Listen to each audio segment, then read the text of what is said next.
Now, despite being introduced into the country just a little over 2 years ago, Kabaddi as a sport is already bearing fruit, with one Kenyan currently playing in the Indian Pro Kabaddi League. 25-year-old Simon Maina Kibura is among the reliable players for punier Paltan, that is part of 8 teams taking part in the Indian Pro Kabaddi League that premiered in July this year.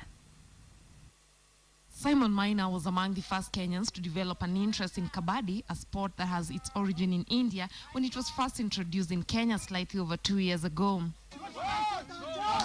Without wasting time, he checked out Kabaddi videos on YouTube and read up all the rules that he needed to get the game started. His superb understanding of the sport saw him earn a selection to the national team that took part in the Kabaddi World Cup last year.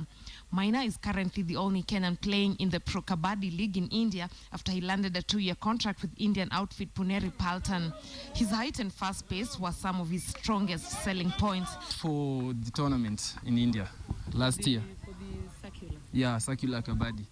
So they came back in Kenya and they saw there was a potential. So they called the Kenya Kabaddi Association, and that's where I was picked from, because they believed that I will go and I can just make them proud. The circular Kabaddi is what most of the players in Kenya have mastered, and Maina admits he struggled to adjust to the rectangular Kabaddi, which is currently trying to popularize in Kenya during his break.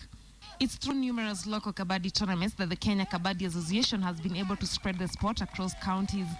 In a tournament organized last weekend, teams from Thika, Kiambu and Nairobi battled it out as they also got to learn new techniques from the likes of Simon, as well as 2 visiting Pro Kabaddi players from India. Simon at India when he came to the World Kabaddi Cup.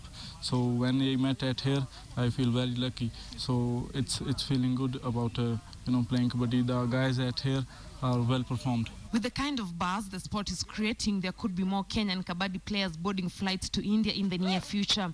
But is Kabaddi capable of paying the bills? For now, the Kabaddi I play, it's paying my bills. Kenya will host the inaugural Africa Kabaddi Championships, in which countries like India and Iran are expected to participate in tournaments as guest teams. Despite originating from India and only making its way into the country just a few years ago, Kabaddi as a sport is gaining popularity amongst the Kenyans, while the federation is hoping to aid in spreading the sport amongst the rest of the African countries.